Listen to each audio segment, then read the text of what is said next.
पुरुषोत्तम मास महात्म्य यानी अधिक मासनी कथा। अध्याय 1 शुकदेवजीનું આગમન। મંગલાચરણ। વંદે વંદારુ મંદારમ વૃંદાવન વિનોદિનમ વૃંદાવન કલાનાથમ પુરુષોત્તમમ અદ્ભુતમ। વંદન કરતા ભક્તને કલ્પવૃક્ષની જેમ ઈચ્છિત ફળ આપનાર, વૃંદાવનમાં વિનોદ કરનાર, વૃંદાવનને માટે ચંદ્રમા સમાન અને અદ્ભુત પુરુષોત્તમ ભગવાનને હું વંદન કરું છું। પૂર્વે નૈમિષારણ્ય એવું એક મહાપવિત્ર અતિ કલ્યાણકારી સ્થળ હતું કે જ્યાં ઘણી વેળા ઋષિમુનિઓ યજ્ઞ કરવા માટે ભેગા થતા અને મંત્રોચ્ચારથી વાતાવરણ ગુંજી ઉઠતું।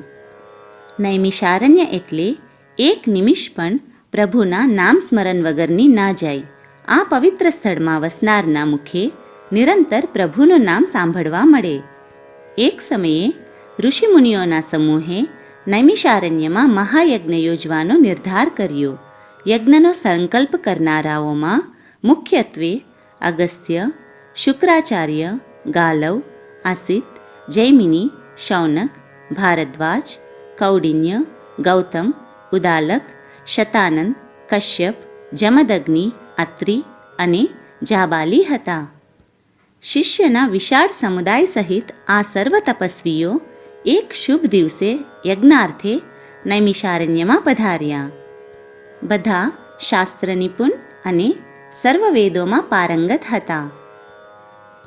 ઋષિઓ શિષ્યોને યજ્ઞની તૈયારી કરવાનું સૂચન કરી ચર્ચા વિચારણમાં બેઠા। મહાઋષિઓના આગમનથી જંગલ મંગલમય બની ગયું। વનમાં જાને વસંત પ્રગટી, વનરાજી ઝૂમી ઉઠી, પંખીઓ મધુર કલરવ કરવા લાગ્યા। આ સમયે તીર્થયાત્રા અર્થે નીકળેલા સૂત પુરાણી અનેક ધામોમાં યાત્રા કરીને ફરતા ફરતા નૈમિષારણ્યમાં જ આવી ચડ્યા। ઋષિ સમુદાય જોઈ તેમને અત્યંત હર્ષ થયો। સૂત પુરાણીએ રાતાવલ્કલ ધારણ કર્યા હતા। આવા વસ્ત્રો અને પ્રસન્ન વદનથી તે અતિ શોભી ઉઠતા હતા। તેઓને તો જ્યાં જાય ત્યાં આનંદ જ હતો। તેઓ સ્વભાવે શાંત, સર્વગુણ સંપન્ન તેમજ સદડા શાસ્ત્રોના જાણનારા હતા। ઘણા તપસ્વીઓ ક્રોધી હોય છે, જ્યારે સૂત પુરાણીએ ક્રોધને જીતી લીધો હતો। મદને મચ્છરની જેમ ચોળી નાખ્યો હતો। સર્વ ઇન્દ્રિયોને જીતી લીધી હતી। જગતના કલ્યાણની તેમને ખેવના હતી। તેથી તેઓ સર્વને સુખ શાંતિ અર્થે પ્રભુ ભક્તિનો માર્ગ ચિંતા હતા। તેમના મુખમાંથી ઝરતો વાણી પ્રવાહ સર્વને પ્રભુમય બનાવી દેતો હતો। તેમની અમૃતવાણી શ્રોતાઓને અમૃતનું પાન કરાવતી હતી। આવા ગુણેન્દ્ર સૂત પુરાણીને નૈમિષારણ્યમાં એકાએક પધારેલા જોઈ સર્વ ઋષિમુનિઓ તેમને સત્કારવા સામા ગયા અને ઘણા આદરથી તેમનું સ્વાગત કરી આસન ઉપર બેસાડ્યા। પછી કુશળતા પૂછી પ્રણામ કરીને બોલ્યા, હે સૂતજી, આપ મહાન ભગવત ભક્તનો સત્સંગ આજે અનાયાસે થયો તે માટે અમે ભાગ્યશાળી છીએ।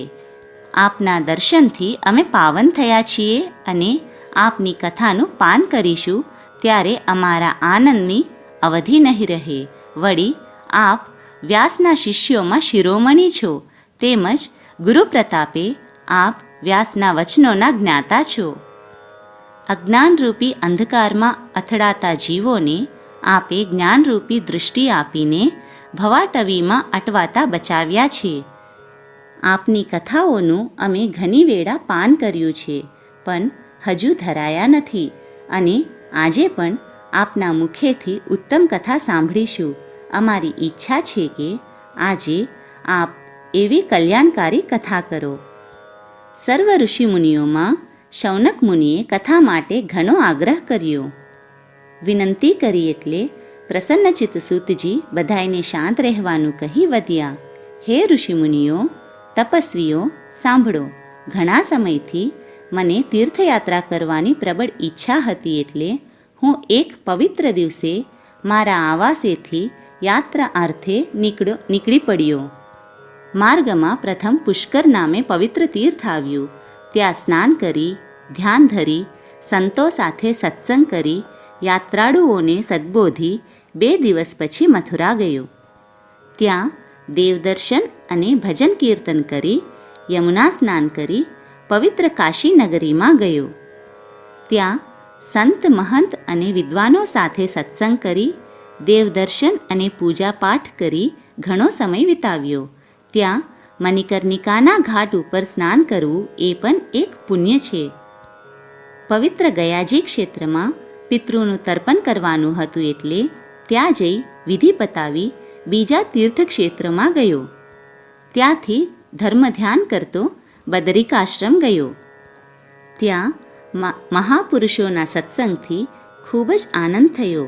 ત્યાંથી ગંગાજી આવવા નીકળ્યો. માર્ગમાં ઘણી પવિત્ર નદીઓમાં સ્નાનનો લાભ મળ્યો. ગોમતીમાં સ્નાન કરવાથી ગર્વ ગળી ગયો. સરસ્વતીમાં સ્નાન કરવાથી મન શાંત થયું. કાવેરીમાં સ્નાન કરવાથી કર્મના બંધન છૂટ્યા. નર્મદામાં નાહવાથી નમ્રતા આવી. આવી રીતે મહાયાત્રાધામોમાં તીર્થોમાં સ્નાન, ધ્યાન અને દેવ તપસ્વીઓના દર્શન કરતો હું સિદ્ધક્ષેત્રમાં ગયો અને ત્યાંથી હું હસ્તિનાપુર જવા નીકળ્યો. ત્યાં માર્ગમાં મને ઘણા યાત્રાળુઓ પાસેથી સાંભળવા મળ્યું કે ભગવાન વિષ્ણુએ જેમને બચાવ્યા હતા તે પરીક્ષિત રાજાએ રાજગાદીનો ત્યાગ કર્યો છે અને ગંગા કિનારે જઈને તપ આદર્યું છે. ત્યાં આગળ ઘણા ઋષિમુનિઓ એકત્ર થયા છે. તેઓને પરીક્ષિત રાજા મુક્તિનો સહેલો રસ્તો પૂછે છે અને સહુ પોતપોતાની મતિ પ્રમાણે ઉત્તર આપી રાજાની ઈચ્છાને સંતોષે છે. આ સાંભળ્યા પછી હું ત્વરાથી ગંગાના કિનારે ગયો કે જ્યાં પરીક્ષિત રાજા તપ કરતા હતા અને ઋષિ સમાજ ભેગો થયો હતો. અહીંયા આવીને મેં જોયું તો વિવિધ પ્રકારના ઋષિમુનિઓ સાધુ સંતો પધારેલા હતા. પરીક્ષિત રાજા તપ કરવા બેઠા હતા. તેની ચારે બાજુ કુંડાળું વળીને આ બધા ઋષિમુનિઓ બેઠા હતા. વચમાં બેઠેલો રાજા તેમને મુક્તિનો માર્ગ પૂછતો હતો અને ઋષિઓ તેને સંતોષકારક જવાબ આપતા હતા. આ બધું જોઈ સાંભળી મને અતિ હર્ષ થયો અને વધારે હર્ષ ત્યારે થયો કે અહીંયા વ્યાસના 16 વર્ષના તેજસ્વી અને જ્ઞાની પુત્ર શુકદેવજીનું આગમન થયું. શુકદેવજીએ માત્ર વલ્કલ પહેર્યું હતું, છતાં લાંબા કેશ અને તેજસ્વી મુખ કાંતિને લીધે તે અતિ પ્રભાવશાળી લાગતા હતા. તેમના અચાનક આગમનથી ઋષિ સમાજને પ્રસન્નતા ઉપજી અને પરીક્ષિત રાજાને પણ આનંદ થયો કે હવે પોતાને મુક્તિનો સરળ માર્ગ શુકદેવજી બતાવશે. સહુએ શુકદેવજીનો આદર કરી ઉત્તમ આસન બેસવા આપ્યું. થોડીવાર શુકદેવજીએ ઋષિમુનિઓને કુશળતાના સમાચાર પૂછ્યા. પછી પરીક્ષિત રાજાએ પોતાને મુક્તિનો સરળ માર્ગ બતાવવા વિનંતી કરી. ઉત્તરમાં શુકદેવજીએ પરીક્ષિત રાજાને શ્રીમદ ભાગવત મધુર કંઠે સંભળાવ્યું, જે સાંભળવાથી પરીક્ષિત રાજાનો મોક્ષ થયો. તત્રોપવિષ્ટો ભગવાન મહામુનિવર્યા સાત્મજો જ્ઞાન મહાબ્ધિ ચંદ્રમા પૂજામ દધાત બ્રાહ્મણ કલ્પિતામ તદાર રાજા તારાવૃત ચંદ્રમા ઇવમ. ઇતિ શ્રી બૃહદ નારદીય વિશે પુરુષોત્તમ મહાત્મ્ય અધ્યાય 1 સમાપ્ત.